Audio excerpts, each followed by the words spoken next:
If you haven't heard of the TikTok app, you will soon, and maybe not for the right reasons. Some users are hurting their friends for social media fame. Ladies and gentlemen, good evening and hello. There have been some big moments in history.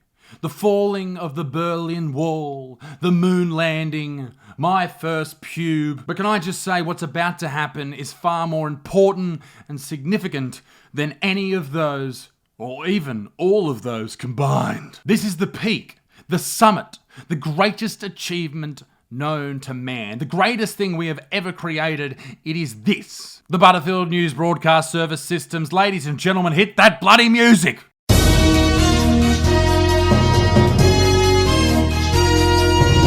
Tonight's top story, a new craze on the app TikTok, an app used by 500 million people worldwide. And parents are outraged after a news program here in Australia called A Current Affair, which is a laughing stock amongst the community, went after it. But first, before we jump into tonight's main story, I wanted to bring up something that's actually quite saddened me recently. It is a sad time for comedy. The UK's greatest ever comedian and one of the best comedians ever to come out ever, Billy Connolly, has retired from comedy for good. Connolly has retired after his battle with Parkinson's disease has continued to deteriorate. Connolly said the disease has made his brain work differently, and you need a good brain for comedy. He added, "I'm finished with stand-up, and it was lovely being good at it. It was the first thing I was ever good at," adding that sometimes he gets upset about his condition. Certain things go wrong and your brain goes adrift. It affects your body, and so you walk differently. You walk like you're a drunk man sometimes. You're frightened that you'll be judged on it, and you shake sometimes, he said. Sir Billy Connolly is 77 years old, and he was diagnosed with Parkinson's just a few years ago. And the reason this is such an important story for me is Billy was the first comedian that I ever saw. My pop used to let me watch his old videotapes, VHS tapes of Billy Connolly, and it was the first type of stand-up comedy that I ever saw in my entire life. And seeing at the position I am in now, I guess it was a very big role that it played. It was the first taste I ever had of my future career. And I owe a great deal to Billy Connolly because of that. The humour that he brought to the sport of comedy, if you will, the ability to tell a story, tell a yarn, and laugh at his own jokes is something that he'll always be remembered for in the comedy scene. To see someone almost near and dear to you go through something horrible is obviously a terrible thing to endure. But with Billy, it's something interesting for me. I've never met the man, but I feel like I know him quite well, particularly with the disease of his brain that he has, that Parkinson's is. I have my own issues with the disease that affects my brain, and that is something to do with epilepsy. It's not epilepsy, but it's very, very close, and it's just an easier thing to say is it is epilepsy. And I've talked about it a lot, and it affects the way that I perform stand-up and things I do in my life. I do take medication for it, and that has been exceedingly helpful. But for me, when I first started having it and I was diagnosed with it, I was already doing stand-up, and then all of a sudden I started having these panic attacks on stage and enormous amounts of anxiety. My whole first tour, I was in a continuous panic attack, and somehow I did it. Because you're always constantly worried about people looking at you and you freaking out on stage or something, a medical event happening. It's a terrifying thing to go through. And I get a lot of messages from people when I talk about this. So if you are going through something like that, just know you're not alone. And it is a difficult thing for anyone in any position, even myself or Billy Connolly. But I just wanted to take this opportunity to say Billy Connolly is absolutely amazing, and thank you for everything you did for stand-up and all the laughs and happiness you bring across the world. We go from the topic of brains to the topic of people with no brains. Let's talk about the viewers of A Current Affair and the users of TikTok. Yes, I know I have a TikTok account. It's got 150,000 followers. Go and check it out. But I don't really post much. But maybe I will. Who fucking knows? A Current Affair has commented on a brand new trend on TikTok where people kick their friends' legs out from behind them. It's called the Skull Crusher Challenge. Fucking not a bad name. And people are getting injured, and it's great. It's great. I watch this show on a nightly basis, all right? If you're going to watch this show, you've obviously got something wrong with you, but I watch it for a laugh because it's amazing. Let's have a look, shall we? If you haven't heard of the TikTok app, you will soon, and maybe not for the right reasons. If you didn't know, firstly, this is Tracy Grimshaw, and this smelly old dirtbag, the scrotum of Australian TV, if you will, the sensationalist shit that comes out of her allegedly, out of her mouth, and the people who work on this show has to be seen to be believed. They freak everyone out about everything, right? Like my grandma was freaking about home invasions just about a year ago because a current affair kept reporting about home invasions. Even though the rate of home invasions hadn't increased, they were just reporting on it more and freaking people out. You know, a kid falls over and scrapes his knee, it's the start of World War III, a dog nips someone, and everyone has AIDS. I don't know.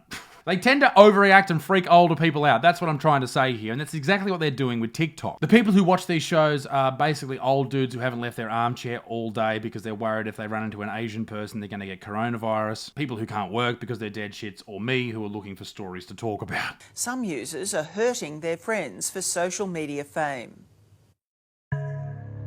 Watch as the boys kick their friend in the back of his knees. He falls, his head hits the concrete.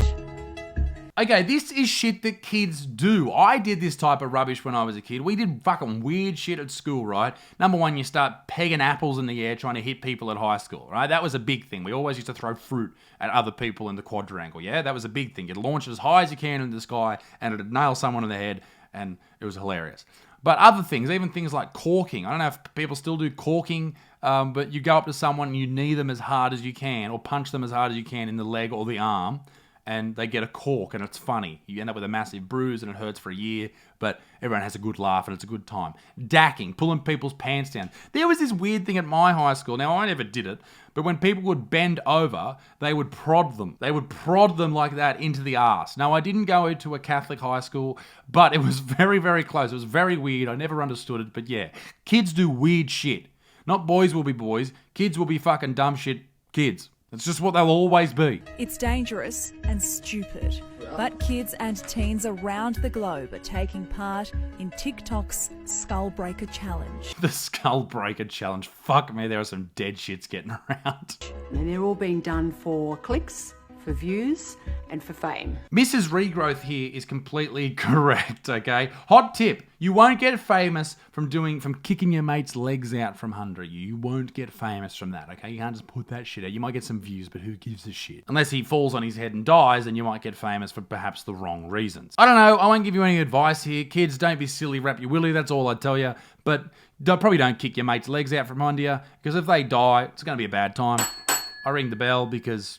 fucking why not? Still haven't named the bell. It involves two people kicking the legs from under a third. Hang on, this isn't a kid. This motherfucker's at least 30.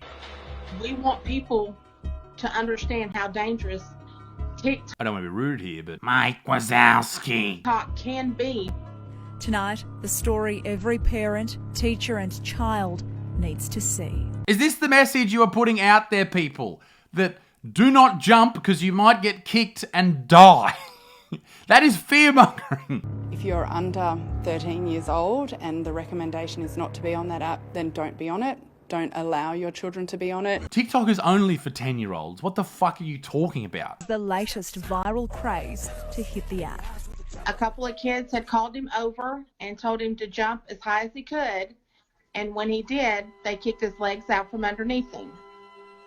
When he fell, he broke both bones in his arm just below the wrist. Terry Wimmer-Smith's 12-year-old son Parker was tricked into taking part in the Skull Breaker Challenge. I got really worried then. The kid didn't even die. I felt bad because I was making fun of the mum. He just broke his arms, which is not great, but he didn't die. That music was acting like they tripped him and he fell on his brain and died. That's fucking bullshit. Fuck you, A Current Affair, for almost making me feel bad. Mike Wazowski. And luckily he only broke his 2 bones instead of his skull. Terry, how was Parker feeling when you picked him up that day? What a dumb fucking question. He broke 2 arms. The answer to your stupid question, how is he feeling? Fucking sore. I think a lot of parents don't know what TikTok is. So I'm hearing from parents that they're surprised when they find out what kind of content there is in there. So not just the dangerous stunts, but there's also a lot of adult content in there. Very explicit music that's almost pornographic. Pornographic music? Oh my God, love, you are showing your age.